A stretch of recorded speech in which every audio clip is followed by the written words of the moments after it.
Сайн байна уу? Оны сүүлээр хүүтрээд ирэхээр энэ Шенгений бүсэд гадуур эргүүл хийдэг, цагтаа сэргийлэх хэлийн цэргийн ажилтнуудын тоо цөөрдөгтэй холбоотой байд юм уу гэмээр Чех, Румын, Болгар гэх мэт орнуудын визээр эсвэл ямар ч визгүйгээр хууль бусаар Шенгений бүсийн зах руу орж ирснийхээ дараа Серб, Хорват, Итали гэх мэт орнуудаар хэдэн 7 хоног, бүр хэдэн сарын турш үүр шөнөөр ой мод зэрлэг байгаль дундуур хүн амтнаас нуугдаж явхдаа явж мөлхөхтөө мөлхөж Франц руу орж ирдэг монгол хэлтнүүдийн тоо олширдог. Тэгж зовж явж ирдэг хүмүүсийн зорилго нь янз бүр л байдаг баг. Зарим нь зүгээр л Улаанбаатарын утаанаас цугтах гэж хамаг юма зараад л гардаг гэж сонссон. Мэдээж бүгдээрээ л сайн сайхныг мөрөөдөж ирдэг биз. Гэхдээ энэ удаагийн подкастаараа би эдгээр хүмүүсийн зовлонгийн тухай ярихгүй. Тэдэн дундаас хид хидтэн тохиолдож байсан нэгэн явдлаас үүдэлтэй миний ой ухаанд хизээч мартагдахааргүй шивэгдэж үлдсэн бас энэ цаг үетэй холбоотой энэ хар хүүтэнд бидэнд ганц баяр баясгал авширдаг нэгэн хэрэгслийн тухай яриа гэж бодлоо. Энэ бол гацуур модон чимэглэл эсвэл баярын гацуур. 10 хэдэн жилийн өмнө би хэл заах аргын бакалаврын зэргийн төгсөх курсын оюутан байлаа. Тийм. Сэдвтэ орохоос өмнө нэг юм далимдуулаад хэлчихэд Улаанбаатараас гिचний бакалаврын зэрэгтэй диплом өгөртөлж ирсэн ч тэрийг энд хүчингүү гэж үздэг болохоор энд жорлон цэвэрлэгч болохгүй тулд сургуульд сурах гэж дахиад л хэдэн жил алддаг. Дээрээс нь хуучин зөвлөлт холбоот улс гэж байсан барууны цоошин 8-ны талбараас нааш орж ирсэн орчин үеийн боолуудын нэгт тооцогдох оюутан бол илүү олон жил алддаг. Бөгөөд төгсөд дипломны баяр энтер гэж хийдэггүй, зүгээр жилийн эцсийн дүнгээ шуудангаар хүлээж авсныхаа дараа дипломоо авъя гэхээр дипломоор явах гэж байгаа гэж эднэр яжилж дарамтлагдаг гэд боддоо. За одоо жинхэнэ сэдвтэ оръё. Миний оюутан байх үеэр 12 сарын сүүлээр шинэ он гарахад хэдхэн хоног л үлдсэн байсан. Нэг тавтахын өгүүлөө 9-с 12 хүртэл би өгүүлбэр судлалын хичээлтэй. Тэрэн дээрээ сууж исэн чинь миний гар утас дуграас салтгүй. Утсаа унтрааж хичээлдээ сууж дуусчаад гэртээ дөнгөж орж ирээд байсан. Дахиад л дуудлага ирд юм байна. Авсан чинь ёй чамаг өстой завтай болохыг чинь өглөөчөнгөө хүлээлээ. Энд байгаа хүнтэй ярьдаа гэд нэг монгол эмэгтэйд утсаа шилжүүлсэн. Тэр эмэгтэй утсаа авангуудаа намайг урдаас шууд монголоор цагнаад миний 2 хүүхэдтэй зориулж авч өгсөн ёолкагийн зочид буудлын хүмүүс бид 3-ыг эцгүй хаагуур өрөөнд ороод гаргаад тайцсан байна. Хамаг мах цусаа зулгаж ээж арай гэж ганц ёолк авсан байсан. Эднэр яагаад ингэж байгаа? Намайг болохоор ингэж байгаа мó? Хэлээд өгдөө гэд нөгөө хүмүүс нь хажууд нь байгаа болтой тэдний өмнө уйлаад байх шиг байсан. Францад орон байргүй хүмүүст төр оргонох байр олж өгдөг 115 гэд тусгай алба байдаг. Ямар ч утаснаас 115-тай үнгүй холбогдоод Францаар өөрийгөө ойлгуулж чадвал эсвэл цаадвал нь хилмэрчтэй холбож өгөх сайхан ааштай байвал ганц 2 хоног хоноглох газар олтно. Энийг яг мэдэж авахд илүүдэхгүй гэд хэлээд өгчээ. Тэгээд тэр 115-тай гэрээтэй байдаг ихэнхдээ ер нь нэг нурж унах шахсан жижиг зочид буудлууд нийтийн байрнууд л байт юм шиг байлаа. Тэрнийх нь эзэн жижүүрүүд гэж хүмүүс өөрчлөлөгчтэй бид нар ийм тийм дүрм журм хуйлтай байдаг учраас тэдний эдний өдөр ингэх гэж шүү, тэгэх гэж шүү гэж урдчилж хүмүүст мэдээлэл дамжуулдаггүй, саналыг асуудаггүй, хүнд санал бодлоо илэрхийлэх боломж олгох наад захын соёлгүй хүмүүс байдаг учраас би тэр зочид буудлын хариуцлагатнуудын юу гэхин сонсож байгаад нэг юм хэлчихэд надаас бас ийм үг гардаг байсан юм уу гэж өөрөөгөө гайхажсэн. Өнгөрч байгаа юм биш шүү. Би сансан бодсноо ямар ч фильтргүй шууд гаргаад хэлждэг болохоор хүмүүс намайг өнгөрөө гэж боддог гэсэн. Юу гэсэн гэхээр за би юу болоод байгааг ойлгочлоо. Хэрвээ та нар зөвшөөрч байвал би хэлмэрчийнхээ үүргээс жоохон хазаагаад нэг юм тайлбарлаад өгье болох уу? Намайг анхааралтай сонсох боломж тийм цаг хугацаанд байна уу гэж агаад ингэж хэлсэн. Францад бол христийн шашны уламжлалаараа 12 сарын 24-25 хоёрол гоёж чимгэлсэн гацуур модтой өнгөрүүлэхэд хангалттай байдаг. Та нар мэдэхгүй л байх. Харин Монгол улс бол сүүлийн үеийн түүхийг авч үзвэл зөвлөлт холбоот улсуудын нэг байсан. Тийм болохоор зөвлөлт холбоот улсуудын үед шинэ жилийн баярыг шашнаас ангид улс төрийн утга агуулгагүй зүгээр л гэр бүлийн баяр болгож гацуур модыг шинэ жилийн бэлэгдэл болгож ирж байгаа шинэ оны бэлэгдэл болгож 12 сарын 31, 1 сарын 1 гээд он солигдох мөчөд гэртээ гацуурмаад чимэглэж баярлах нь илүү чухал байдаг нэг тийм уламжлал байдیں۔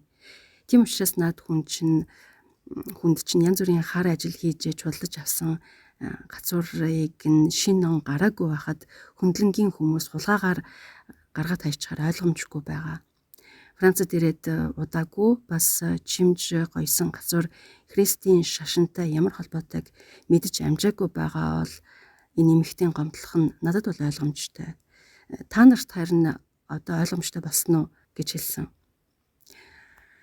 Аз болоход тэр зочид буудлын хариуцлагатнууд хоноцтой дурггүй, хоноолс нь хоёуланд дурггүй гэдэг нэг хэллэг байдаг шиг өөрсдөө гадаад байж бусад гадаадуудыг үзэж чаддгүй эсвэл арьс өнгөөр ялгуурлан гадуурхдаг, тэрийг албаар бусдад гаргаж харуулдаг хүмүүс байж таараагүй, овоо хэл ам гайгүй ойлгочтой хүмүүс байж таарсан байсан. Эсвэл 115 гээд байгууллагын хүмүүс хажууд нь байсан болохоор ч бас ойлгож байгаа дүр үзүүлсэн үү яасан. Нөгөө эмэгтэйгээс саналыг асуугаад гацуурыг буцааж оруулж өгөхөөр шийдээд харин гацуурныхаа гэрэлтүүлэхийг зөвхөн он солигдох үед л хэдхэн минут асааж хажуунаас нь хөдлөхгүй гал дүмэр гаргачихгүйхэн шиг байж байгаад 1 сарын 2 болонгот гацуураа гаргаж хаяараа гэж тохиролцоод салсан. Гол нь гал дүмэр гарахаас айгаад л байсан юм байна лээ. Дээрэс нь он солигдох үеэр хүмүүсийн ихэнх нь амралт зугаалгаар хэд хоног явдаг болохоор сэтгэл амар явах гэсэн юм шиг байсан. Тэрнээс биш энд бол хүний амьдарч байгаа өрөө байхгүй хаагуур нь хулгаагаар ороод эд юмсын гадаа нь гаргаж хайна гэдэг чинь хүний эрх чөлөөт амьдрах эрхийг зөрчиж байгаа ноцтой асуудал. Дахиад нэг юм тодруулж хэлэхэд эрх чөлөөтэй амьдрна гэдэг эрх дураараа амьдрна гэсэн үг биш, зүгээр бусдын хараа шүмжээс санаа зовхгүй амьдрах гэсэн үг. Тэгэд энэ явдлаас хойш энэ 1-р 12 сарын 24, 25-нд гэртээ гацууртай байх. 2-р он солигдох үеэр гэртээ гацууртай байх хоёрын ялгааны талаар Франц, Монгол аль талаасаа бяцхан ч гэсэн мэдлэгтэй болсон хүмүүсийн тоо хэдэн 10 болсон байх гэж би найддаг. Хөхж үргэлжчээг болвол бүр 70 тухамсарт нь шивгдсэн байгаасай. Харин Улаанбаатарт бол би Улаанбаатарыг л мэднэ. Монгол гэхээр бүх газар нутгаар нь явж амьдарч үзээгүй болохоор Монгол гэж ярих надад эвгүй байдаг. Улаанбаатарт бол зарим хүмүүс энийг мэддэггүй, мэдхийг ч хүсдэггүй юм шиг байна лээ. Тэр хүмүүс миний энэ яриад байгаа ялгааг мэдэж аваасаа гэж би хүсдэг. Тэгэхгүй бол энэ баруунд монголчуудыг Дауны синдромт шиг харж шолсоор л байх юм шиг санагддаг. Би дахиад хэлье. 12 сарын 24, 25-ны баярын гацуур бол нөгөө алдарт урт ус сахалтай цовдлогдож мовдлогдоод байдаг үлгэрийн баатар байдаг да. Тэр нөхрийн төрсөн өдөртэй холбоотой. Тэгээд Крисмас гэдэг үгийг ажиглавал Христ гэж нэрэн дээр латин хэлний mass гэж дагвар залгаж бүтээсэн үг байдаг.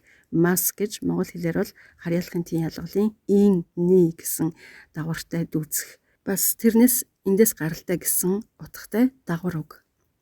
Харин он солигдох үеийн гацуур бол зүйл толгойд улсуудын үеийн Орос ах нарын санаачлагаас үүдэлтэй 1935 оны Йосеф Сталины дэглэмийн уламжлал.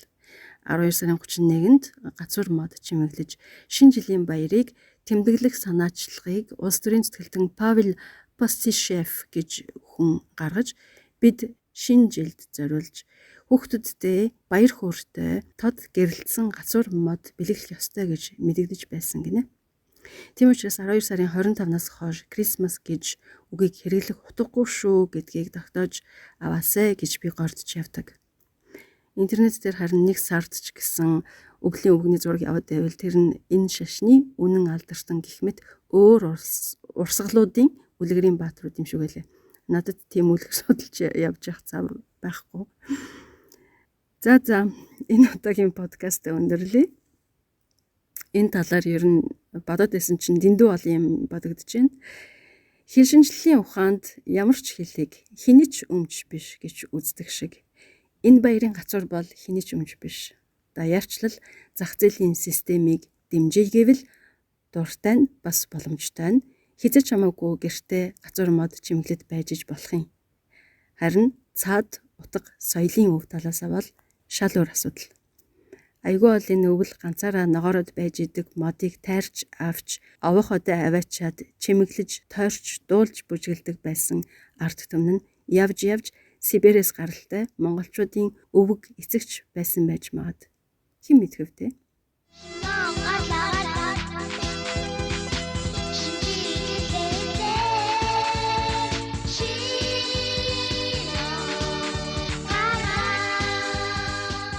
Шинэ он удахгүй гарлаа шүү. Энэ удаагийн подкастын төгсгөлийн хөгжим гэж би 2 нандагийн 5-6 настай байхдаа дуулжсэн нэг дууны хэсгээс орууллаа. Болж гин үгүй юу?